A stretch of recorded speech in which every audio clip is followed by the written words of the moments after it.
రేపు జరగబోయే India versus south Africa third ODI మ్యాచ్లో కోహ్లీ వరుసగా థర్డ్ సెంచరీ కొడతాడా?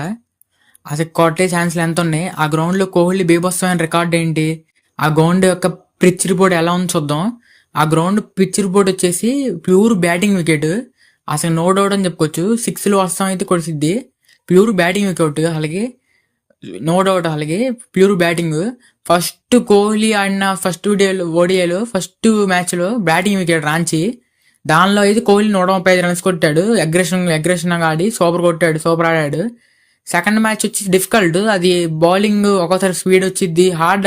ఆ పిచ్ హార్డ్, కొంచెం స్పీడ్ వచ్చిద్ది, టర్న్ అయ్యిద్ది, స్పిన్ ఒకసారి టర్న్ అవ్వదు. దానిలో కూడా సెంచరీ కొట్టాడు. థర్డ్ ఓడిఐ వచ్చేసి వైజాగ్లో జరుగుతుంది, ఏసీఐ స్టేడియంలో. ఈ స్టేడియంలో అసలుకి కోహ్లీ రికార్డ్స్ ఉన్నాయి, మామూలుగా లేవు రికార్డ్స్ అయితే.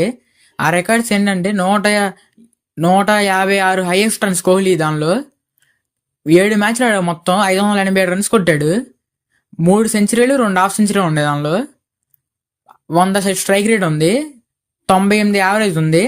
హైయెస్ట్ రన్స్ 156 వెస్టిండీస్తో కొట్టాడు సెకండ్ ఓడిఐలో. అప్పుడు దీన్ని బట్టి అర్థం చేసుకోవచ్చు, మ్యాచ్కి వచ్చి ఈజీగా 85-83 రన్స్ కొడుతున్నా కోహ్లీ ఈ స్టేడియంలో. అవుట్ అవడం కష్టం. అసలు ఈ సౌత్ ఆఫ్రికా వైపు కొంచెం పెద్ద బౌలర్స్ ఎవరు లేరు, వికెట్లు కూడా తీయట్లేదు కాబట్టి కోహ్లీ అవుట్ అవడం రేపు కష్టం. అందులో బ్యాటింగ్ వికెట్లు ఎలా ఆడామో మనం చూసాం ఫస్ట్ ఓడిఐలో. దీనిలో అవుట్ అవడం కష్టం. ఇంకా రేపైతే 100% కోహ్లీ సెంచరీ కొట్టే ఛాన్స్ ఎక్కువ ఉన్నాయి. అసలు ఎక్కువ ఛాన్స్లే ఉన్నాయి. దీంతో ఒక రికార్డు ఈ మధ్యకాలంలో వరుసగా 3 సెంచరీలు అనేది ఎవరు కొట్టలా. అది కూడా ఒకే సిరీస్లో 3 సెంచరీ అనేది వరుసగా.